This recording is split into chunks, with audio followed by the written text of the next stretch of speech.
Hello. Tuesdays with मौरी की कहानी को आगे बढ़ाते हैं और आज है 9th ट्यूसडे। और 9th ट्यूसडे का टॉपिक था कि प्यार हमेशा रहता है, चाहे हम रहें ना रहें।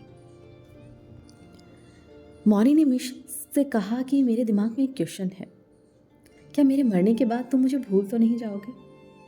मिश कहने लगे, बिल्कुल नहीं, मुझे नहीं लगता। मिश कहने लगे, मुझे लगता है कि प्यार ही है जो हमें जिंदा रखता है, हमारे जाने के बाद भी हमारी यादें। मौरी पूछने लगे, मिश क्या मेरे जाने के बाद तुम कभी कभी मेरी वॉइस सुना करोगे? जब तुम घर में अकेले हो, जब तुम उदास हो, कहीं भी कार में, प्लेन में? मिश कहने लगे, बिल्कुल। तो फिर तुम मुझे नहीं भूलोगे मेरे जाने के बाद भी। मेरी वॉइस को याद करना और मैं तुम्हें याद आ जाऊंगा। अगर थोड़ा रोने का मन करे तो रो लेना।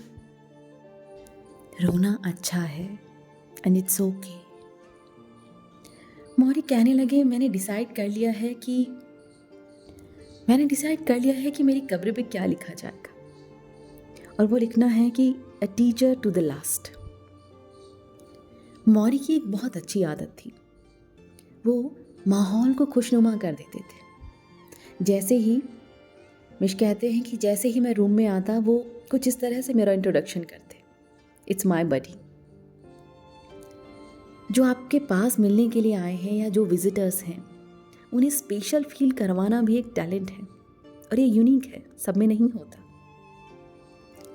क्योंकि जो भी आते थे उनके लिए मौरी बिल्कुल ऐसे ही बोलते थे, इट्स माय बडी।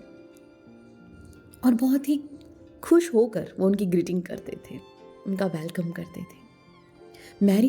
मौरी जब आपके साथ होते हैं ना, वो एक्चुअल में आपके साथ होते हैं, और ये सब हम नहीं कर पाते। यही हमारी कमज़ोरी है, यही हमारी कमी है। वो जब आपके साथ होते हैं ना, तो वो आपकी आंखों में आंखें डालकर बातें करते हैं, और वो आपको इस तरह से सुनते हैं कि इस दुनिया में सिर्फ आप ही हैं और कोई नहीं। सोचिए, अगर सबको कोई ऐसा इंसान मिले तो कितना अच्छा हो। मौरी कहते हैं कि मैं यकीन करता हूं कि हमें सिर्फ प्रेजेंट में रहना चाहिए। मतलब जिस इंसान के साथ आप बैठे हैं, बात कर रहे हैं, आप उसके साथ ही रहो उस समय तो अच्छा है। मिश, जब मैं तुम्हारे साथ होता हूँ तो मैं पूरी कोशिश करता हूँ कि मेरा ध्यान सिर्फ हम दोनों की बातों पर हो। मैं कुछ और नहीं सोच रहा हूँ। मैं ये नहीं सोच रहा हूँ कि कल आने वाले दिन में क्या होगा या पीछे क्या हुआ। मैं नहीं सोच रहा हूँ कि अगले फ्राइडे तक क्या होगा। मेरा पूरा ध्यान बस हमारी बातों पर है। ट्रस्ट मी, मौरी से ये लेसन हम सीख सकते हैं, चाहे अपनी प्रोफेशनल लाइफ में, चाहे अपने रिलेशनशिप में। एक जो बहुत बड़ी कमी है ना, वो यही है कि हम हर एक पल को महसूस नहीं करते, हर एक पल में नहीं जीते। जो खुशियाँ हमें मिली होती हैं, उस समय में भी हम अपनी पास्ट या फिर फ्यूचर को याद कर रहे होते हैं, सोच रहे होते हैं। इस पल में जी कर देखो अपने आप को। क्या जब किसी के साथ आप होते हो तो आपका पूरा अटेंशन उन्हीं पे होता है? क्या आप पूरे ध्यान से उनकी बातें सुन रहे होते हो, उनके इमोशंस को फील कर रहे होते हो? अगर नहीं, तो आप प्रेजेंट में नहीं हो, आप अपना 100% नहीं दे रहे हो। मौरी कहते हैं, प्रॉब्लम क्या है? लोग बड़ी जल्दी में हैं, क्योंकि उन्हें अपनी जिंदगी का मतलब ही नहीं पता। क्या पाना चाहते हैं, किधर दौड़ रहे हैं, नहीं जानते। उन्हें लगता है कि उनकी लाइफ का मतलब है नेक्स्ट कार, नया घर, नई जॉब, और जब मिल जाता है तो फिर भी वो कमी पूरी नहीं होती। फिर भी वो भागते रहते हैं, ढूंढते रहते हैं। मौरी कहने लगे, जब मैं ट्रैफिक में होता हूँ और कोई बहुत तेज़ दौड़े जा रहा है, उससे आगे निकलने के लिए, मैं सिर्फ हाथ उठाता हूँ। हाथ किसी और जेस्चर के लिए नहीं, बल्कि मैं हेलो करता हूँ और एक स्माइल देता हूँ और उन्हें जाने देता हूँ। सच ये है कि मैं अपनी कार के साथ इतनी जल्दी में नहीं हूँ। मैं तो बस हर मोमेंट को एंजॉय करता हूँ। मिश कहने लगे कि मौरी, हर कोई चाहेगा कि आपके जैसे फादर उन्हें मिले। मौरी कहने लगे, इसके पीछे भी मेरी एक कहानी है। मौरी कहने लगे मेरे पिता वो बहुत ही शांत स्वभाव के थे, अकेले रहने वाले। उन्हें पसंद था कि स्ट्रीट लैंप के नीचे अकेले बैठकर वो न्यूज़पेपर पढ़ें। हर रात वो डिनर के बाद वॉक करने जाते थे। वो एक रशियन थे और मौरी हमेशा चाहते थे कि उनके पिता उनके साथ बैठें, उनसे बात करें, जो कभी नहीं हुआ। वो चाहते थे कि उनके पिता उन्हें गुड नाइट किस दें, जो कभी नहीं हुआ। और मौरी ने कसम खाई कि जब उनके बच्चे होंगे वो ये सब ज़रूर करेंगे। और ये हुआ भी। जब मौरी के बच्चे हुए तो उन्होंने उन्हें वो सब दिया जो उन्हें नहीं मिला था। मौरी दूसरे शहर में रहने लग गए थे जब उनकी अपनी फैमिली शुरू हुई और उनके पिता अब भी उसी जगह वही रूटीन फॉलो कर रहे। और एक दिन जब वो डिनर के बाद घूमने के लिए निकले तो किसी रॉबर ने उन्हें गन दिखाई पैसे छीनने के लिए, और वो वैलेट वहीं छोड़कर भागे। और वो इतना भागे कि उन्हें हार्ट अटैक आ गया। उसके बाद मौरी को बुलाया गया उनकी बॉडी आइडेंटिफाई करने के लिए। उसके बाद मौरी कई दिनों तक रोए नहीं और अपने फादर की डेथ को उन्होंने कुछ इस तरह लिया कि वो उन्हें अपनी डेथ की प्रिपरेशन की तरह देख रहे थे, क्योंकि उस डेथ में बहुत कुछ अनकहा रह गया था। ना गुड बाय था, ना हंसी थी, ना मजाक था, ना बातें थी, ना किस थे, कुछ भी नहीं। और मौरी ने अपने फादर और मदर दोनों के साथ ही ये चीज़ें कभी महसूस नहीं की। और मौरी हमेशा चाहते थे कि जब मेरा लास्ट दिन हो मेरे अपने मेरे आसपास हों। और अब था 10th ट्यूसडे और टॉपिक था मैरिज, क्योंकि इस दिन मिश अपनी वाइफ को साथ लेकर आए थे मौरी से मिलने के लिए, क्योंकि मिश हमेशा चाहते थे जैनी से मिलना। मिश के लिए अब सोना और भी मुश्किल हो गया था। लगभग पूरी रात उन्हें ऑक्सीजन लेना पड़ता था और एक बार खांसी शुरू होती तो 1 घंटे तक नहीं जाती। डेथ अब बहुत नज़दीक थी। शादी ऐसी चीज़ है जिसे लगभग सभी को प्रॉब्लम है। कुछ की शादी नहीं हो रही, ये प्रॉब्लम है।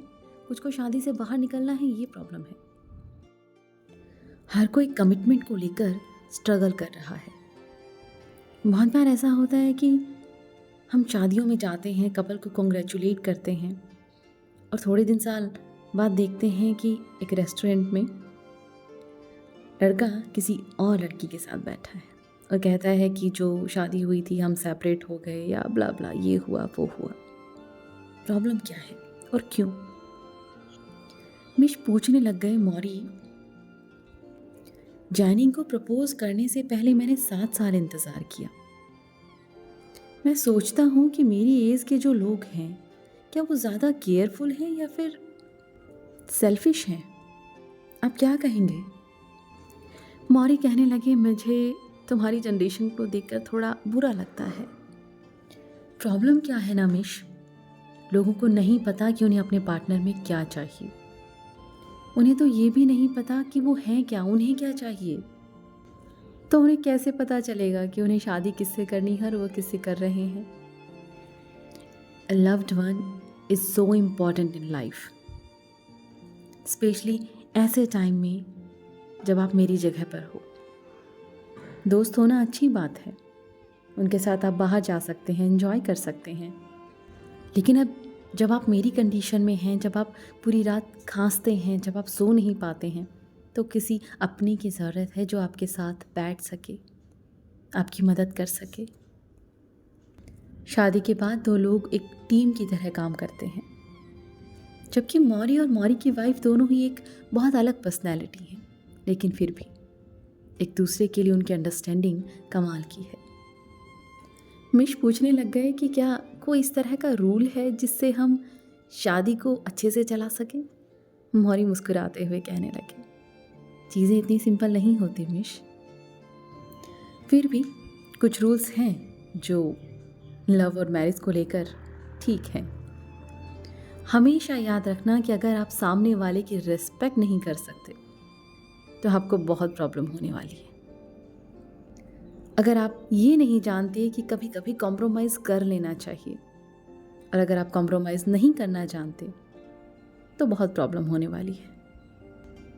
अगर आप दोनों के बीच कम्युनिकेशन अच्छा नहीं है, खुलकर बात नहीं कर सकते, तो प्रॉब्लम है। And if you don't have a common set of values in life, you are gonna have a lot of trouble. लगभग आपकी वैल्यूज तो सेम होनी चाहिए। और पता है सबसे बड़ी वैल्यू क्या है? आपका बिलीव शादी को लेकर, शादी की इम्पोर्टेंस को लेकर। मौरी मुस्कुराते हुए कहने लग गए कि शादी एक ऐसी चीज़ है जो आपको ज़रूर करनी चाहिए। अगर आप नहीं करते हैं ना, आप इसे बहुत मिस करने वाले हैं। अब था 11 ट्यूसडे और मौरी की तबीयत और ख़राब होती जा रही थी। आज का टॉपिक कल्चर। मौरी का मानना था कि हमें आँख बंद करके किसी भी कल्चर को फॉलो नहीं करना चाहिए। हाँ, इसका मतलब ये भी नहीं है कि हम छोटी छोटी चीज़ों को डिसरिगार्ड करें। कम्युनिटी के छोटे मोटे रूल हमें फॉलो करने ही चाहिए। फॉर एग्जाम्पल, जैसे आप बिना कपड़ों के सड़क पर नहीं चल सकते, जैसे ट्रैफिक नियमों को फॉलो करना। लेकिन जब बात आती है बड़ी चीज़ों की, जैसे हम क्या सोचें, हम कैसे सोचें, हमारे लिए किस चीज़ की वैल्यू है, ये सब आपके लिए कल्चर चूज़ करे, ये सही नहीं। ये सब आपके लिए आपको ही चूज़ करना चाहिए। मौरी कहते हैं, मेरी कंडीशन को देखो। अगर मेरी कंडीशन में कोई भी होगा तो सोसाइटी कहती है कि वो तुम्हें तो उदास होना चाहिए, तुम्हें परेशान होना चाहिए, क्योंकि तुम चल नहीं सकते, तुम तो अच्छे से खा पी नहीं सकते, सो नहीं सकते, तुम्हें तो रोना चाहिए। ये हमारी सोसाइटी ही है जो हमें सिखाती है कि आदमी को रिच होना चाहिए और औरत को पतला होना चाहिए। नहीं, इन सब रूल्स पे बिलीव मत करो। मिश कहने लगे, मौरी आपने जगह क्यों नहीं बदली? आप कोई ऐसे कल्चर में क्यों नहीं चले गए जो थोड़ा अमेरिका से कम सेल्फिश हो? मौरी कहते हैं, every society has its own problems. Her society में आपको प्रॉब्लम्स दिखेंगी। आपको अपना कल्चर खुद क्रिएट करना पड़ेगा। देखो, फर्क नहीं पड़ता कि तुम कहाँ रहते हो, क्योंकि इंसान बहुत छोटी सोच रखता है, बहुत कम देखता है। हम वो पॉसिबिलिटीज़ नहीं देखते हैं जो हम कर सकते हैं, जो हम बन सकते हैं। हमें अपने पोटेंशियल को समझना चाहिए, अपने कंफर्ट जोन से बाहर निकलना चाहिए। मिश, प्रॉब्लम क्या है? हम एज ए ह्यूमन अपने आप को देखते ही नहीं हैं, एक दूसरे को देखते ही नहीं हैं। हम कैसे देखते हैं? वो काले हैं, वो गोरे हैं, वो हिंदू है, वो मुस्लिम है, वो कैथोलिक है, वो आदमी है, वो औरत है।